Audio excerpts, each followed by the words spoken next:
how long has the deep state been there, and who's running it? Well, I want to answer your question because you didn't actually ask you a question. You know what? That's what you said. You said. Whoopi, you know what's horrible? That when people who shouldn't be here end up murdering the children of Americans. Breaking news: Whoopi Goldberg just broke the record for the shortest yet most effective takedown in political commentary history. Her secret weapon? A single word that left Trump and Jeanine Pirro speechless. Want to know what it was? Keep watching. Folks, we've seen some epic showdowns in the political arena, but nothing quite like this. Picture this: Whoopi Goldberg, the queen of daytime TV, facing off against Trump's loyal defender, Jeanine Pirro. It's like watching David and Goliath, but with more sass and less slingshots. Now you might be thinking, what's the big deal? It's just one word. But let me tell you, this wasn't just any word. It was the verbal equivalent of a nuclear bomb, leaving Trump and Pirro scrambling for their mega hats. In the fallout? Oh boy, it's been like watching a bunch of chickens with their heads cut off in the Fox News coop. Did you just point at me?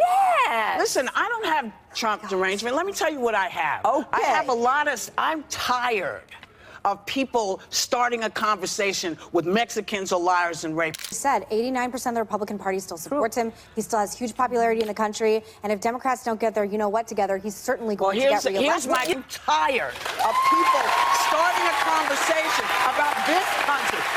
Listen, I'm 62 years old. There have been a lot of people in office that I didn't agree with. All right, so what exactly went down on The View that day? Picture this: Jeanine Pirro, Trump's favorite cheerleader, strutting onto the set like she owns the place. She's there to promote her book, you know, the one with the totally unbiased title, Liars, Leakers, and Liberals. Real subtle, Jeanine, but hold on to your hairpieces, folks, because things are about to get spicier than Trump's taco bowl tweets. The moment Pirro opens her mouth, it's like someone lit a match in a room full of gasoline. She starts yapping about fake investigations and counterintelligence operations against poor, innocent Trump. The humanity. Pirro's going on and on about Peter Strzok and FISA warrants like she's auditioning for a role in a spy movie. Meanwhile, Whoopi's sitting there probably wondering if she can trade places with Barbara Walters and retire already. But our girl Whoopi isn't one to sit back and let Pirro turn The View into Fox News 2.0. Nope, she decides it's time to lay down some truth bombs. Whoopi's like, listen, Jeanine, I'm tired of people kicking off conversations with Mexicans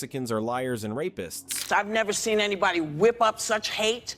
I've never seen anybody be so dismissive. You don't know that I don't suffer from that. What I suffer from is the inability to figure out how to fix this. You know what's horrible? When the president of the United States whips up people to beat the hell out of people. No. You can almost hear the mic drop, can't you? Now, Pirro's not used to anyone talking back to her. Must be all that time spent in the Trump echo chamber. So what does she do? She pulls out the big guns and accuses Whoopi of having Trump derangement syndrome. Oh snap, it's like watching a political Jerry Springer show, minus the chair throwing for now. Whoopi, bless her heart, is having none of it. She's all, I don't have Trump derangement, I'm just tired of this bull wanting. Okay, she didn't say baloney, but this is a family-friendly script, folks. The tension in that studio, you could cut it with a knife, or maybe one of Trump's overcooked steaks. It's like watching two cats in an alley hissing and spitting at each other. Except these cats are wearing designer outfits and have much better hair. As the argument heats up, you can see the other host looking around like, is this really happening? Did someone spike the coffee this morning? It's the kind of TV gold that makes producers weep with joy and interns question their career choices. But here's the kicker. After the show, Pirro claims Whoopi kicked her off set and spat on her backstage. Whoopi's response, a big fat nuh-uh. It's like high school drama, but with more wrinkles and better lawyers. So there you have it, folks. The View turned into The Feud. You tackle the anti-Trump conspiracy in your new book called Liars, Leakers, and Liberals. Now,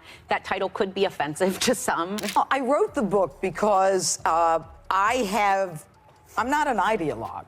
I mean, I have been in the crime business for over 3 decades. What has happened in the last, I think that what has happened truly in the last campaign, and everybody needs to be concerned about that. Lady Justice is supposed to be blind. With Whoopi and Pirro as our unlikely gladiators, it's the kind of political showdown that makes C-SPAN look like a lullaby. All right, folks, you've been waiting with bated breath, and now it's time to reveal Whoopi's secret weapon. But before we spill the beans, let's set the scene. Picture this. this. The View studio, tense as a rubber band about to snap. Jeanine Pirro's been yapping away about her Trump love fest, and Whoopi's face is screaming, "I need a vacation." Now you might think Whoopi would unleash a tirade of SAT words to shut Pirro down, but nope, our girl's got other plans. She's about to drop a verbal nuke so simple, it'll make you wonder why you ever bothered learning multisyllabic words. So what's this magical word? Drumroll, please. It's tired. Yep, you heard that right. Tired. As in, I'm tired of this nonsense. As in, I'm so tired I can't even be bothered to come up with a clever insult. I'm tired of dealing with Trumpy's endless parade of alternative facts. But hold your horses, because this isn't just any old tired. This is a tired that's been marinating in frustration, simmering in anger, and slow cooking in disbelief. It's the kind of tired that makes you want to crawl into bed and not come out until sanity returns to the White House. Whoopi didn't just say she was tired, she proclaimed it like a battle cry. And you start creating fake investigations, fake counterintelligence. You saw it yourself with Peter Strzok. This is what happens was in not third only world based on that, and you countries. know that. I do know. It is based Jeanine, you on just that. said you're not an ideologue. No, I'm not. For me, and it should warrant be a was problem. based Can I ask you? You just said The you're. warrant, look, I've been a judge. I've signed those things. The warrant was based on a fake document by an opposing candidate in a national presidential race. I'm tired of people starting a conversation with Mexicans or liars and rapists, she declared. Boom, just like that, she summed up years of political BS in one fell swoop. Now let's break this down for a sec. When Whoopi says she's tired, she's not talking about needing a nap, though dealing with Pirro would exhaust anyone. She's talking about being sick and tired of the hate, the lies, and the general circus that's become American politics. And boy, did that one word hit home. The audience went wild like they'd just witnessed a mic drop of epic proportions. You could practically hear the collective amen sister echoing through the studio. It was like Whoopi had channeled the frustration of millions of Americans into that single powerful word. The other panelists, they looked like they'd just witnessed a verbal knockout. Joy Behar was probably thinking, damn, why didn't I think of that? Sonny Hostin was nodding so hard her head might have fallen off. And Meghan McCain? Well, let's just say her face was a mix of oh snap and is it too late to switch parties? But the real kicker? Pirro's reaction. She looked like someone had just told her that Fox News was switching to a 24/7 Bernie Sanders appreciation channel. Her face went through more emotions than Trump goes through tweets in a day. Shock, anger, disbelief. It was all there, folks. And Trump? Well, we can only imagine the tweet storm that followed. Probably something like, Whoopi's so tired she should retire. Sad. But hey, when you're exhausted from winning so much, right, Donnie? So there you have it, folks. Whoopi Goldberg, the queen of daytime TV, took down Trump and his cheerleader with a single solitary word. Do you think Donald Trump embraces and embodies conservative ideology? Remember, he used to be have a different position on pro-choice. He's imposing tariffs. I'm not here to talk about what Donald Trump is and isn't. But you talk about it. No, you got to answer the question. I'm here to talk about the book.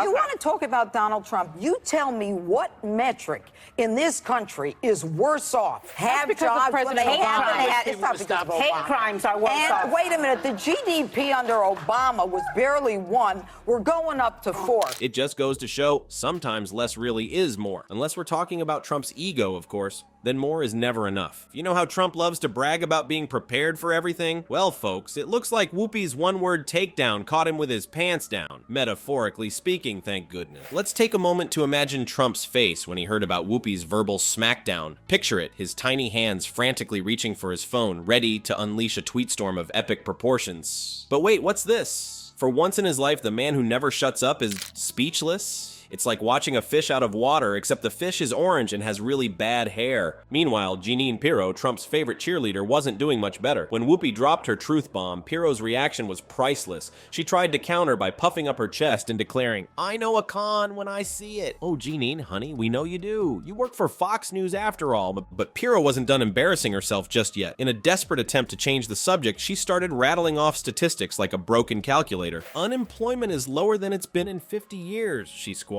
He still has huge popularity in the country. Yeah, and I'm the Queen of England. Trump and Pirro's usual strategy of yelling louder than everyone else wasn't working this time. It's like they showed up to a battle of wits armed with nothing but a rubber chicken and a bad comb-over. She started cursing at me. She stopped and put her finger in my face and yelled, I've done more for victims than you ever will.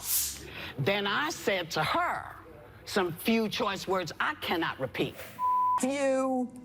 And I said, Whoopi, did you just say you? I mean, she was right here. And then she said, get the out of this building. I didn't leave here cursing at the people who book the show. She cursed at the guys who do the security for the show. Pirro, bless her heart, tried to pull out the big guns. She started rambling about fake investigations and how poor little Donnie was the victim of a big, bad, biased system. Cue the world's tiniest violin, folks. But Whoopi wasn't having any of it. She hit back hard, expressing her exhaustion with Trump's rhetoric and controversial policies. She specifically called out Trump's comments about Mexicans and his overall dismissiveness. It was like watching a boxer land punch after punch while her opponent flailed around helplessly. The confrontation pushed Pirro into unfamiliar territory. Suddenly, she had to respond on emotional and factual grounds, not just ideological ones. And let me tell you, she looked about as comfortable as a cat in a bathtub. Things got so heated that Pirro later claimed she was kicked off the show and that Whoopi spat on her backstage. Whoopi denied this faster than Trump denies, well, everything. It was like watching a political version of He Said, She Said, except with more hairspray and less credibility. And the aftermath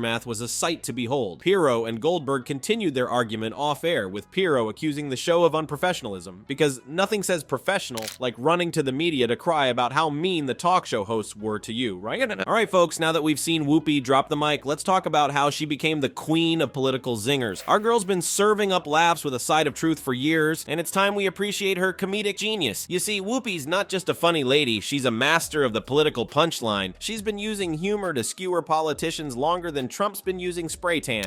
I rarely get stirred up, but I got stirred up yesterday. I did apologize for getting hot. I said it doesn't happen often. Every 10 years, it seems. I signed those things. The warrant was based on a fake document by an opposing candidate in a national presidential race. That was abuse, and it was sad. It was a sad moment. And let me tell you, her jokes land harder than Trump's hair on a windy day. Remember when Whoopi said she was tired of all the nonsense? That wasn't just a random outburst. It was a carefully crafted comedic grenade primed to explode in Pirro's face, and boom. It did. But here's the thing about Whoopi's humor. It's not just about getting laughs, it's about making a point. When she cracks a joke about Trump's policies, she's not just trying to be funny, she's trying to show us how ridiculous those policies are. It's like she's holding up a mirror to society, but instead of our reflection, we see a bunch of clowns running the country, and boy does it work. When Whoopi uses humor to talk about serious stuff, people listen. It's like she's sneaking vegetables into a kid's dessert. You're too busy enjoying the taste to realize you're actually learning something. Take that moment on The View when Pirro claimed to know a con when I see it. The audience laughed, knowing full well who the real con artist was. Whoopi didn't even need to say anything. Her raised eyebrow said it all. That's the power of political humor, folks. It can say more in a laugh than a whole speech can. But Whoopi's not just about the quick jabs, she's got staying power. Her humor sticks with you long after the show's over. It's like a catchy tune you can't get out of your head, except instead of Baby Shark, it's Trump's a doofus playing on repeat. And here's the real kicker. Whoopi's humor doesn't just entertain, it connects. When she cracks a joke about Trump's latest Twitter tantrum, she's not just making fun of him, she's saying what we're all thinking. It's like she's the voice in our heads, but funnier and with better hair. So next time you see Whoopi on your screen, don't just laugh, pay attention, because behind those jokes is a whole lot of truth. And in these crazy times, sometimes a good laugh is the best way to make sense of it all. Now, you might be thinking, but wait, isn't political humor just preaching to the choir? Well, sure, if the choir is made up of people who like to think critically and laugh at the same time. Whoopi's not trying to convert diehard Trump fans, she's trying to get the rest of us to wake up and smell the covfefe. And let's be real, in a world where the news feels like a never-ending horror movie, we need Whoopi's brand of humor more than ever. It's like a spoonful of sugar helping the medicine of reality go down. We're going up to 4. So you want to talk about hate crime? I'll tell you I about a fought metric. for a law for hate crime. They Sanctuary whips up cities. people to beat No. the hell out of people. No. Say goodbye. Let me buy.